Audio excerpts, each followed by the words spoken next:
கொளத்தூர் தொகுதியோட தாவேக்கா வேட்பாளர் VS பாபு அவர் என்ன பேசுகிறாரு, அதை எப்படி பேசுகிறாரு கொஞ்சம் பாருங்களேன், உங்களுக்கே தெரியும். அது நண்பா நம்பிஸ் நீங்கள் பாருங்கள் கண்டிப்பாக. தலைவர் பேசிட்டார். எங்கள் முதலமைச்சர் நல்லா பேசிட்டார். பேசுறதுக்கு கொஞ்சமே இல்லை. எல்லாம் தலைவருடைய முடிவு. தலைவர் என்ன சொல்றாரு அது செய்யக்கூடிய தொண்டன். எல்லா அடிப்படை வசதிகளை கீழே இறங்கி மேலே போக எல்லா பிரச்சனையும் இருக்குது. கஞ்சா இருக்குது, எல்லாம் எல்லாமே இருக்குது. இல்லாதது ஒன்றும் இல்லை. கொளத்தூரில் எல்லாமே இருக்குது. சூப்பர்.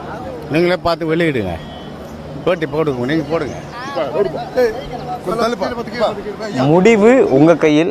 அவர் என்ன நிலைமையில் இருக்கார், மக்கள் யோசித்து தான் வாக்கு செலுத்தினாங்களா இல்லை வாக்கு செலுத்தி அவங்க வாழ்க்கையை வீணாக்கிக்கிட்டாங்களா? முடிவு உங்கள் கையில். நண்பா நம்பிஸ் நீங்கள் தான் இதுக்கான பதில் சொல்லணும்.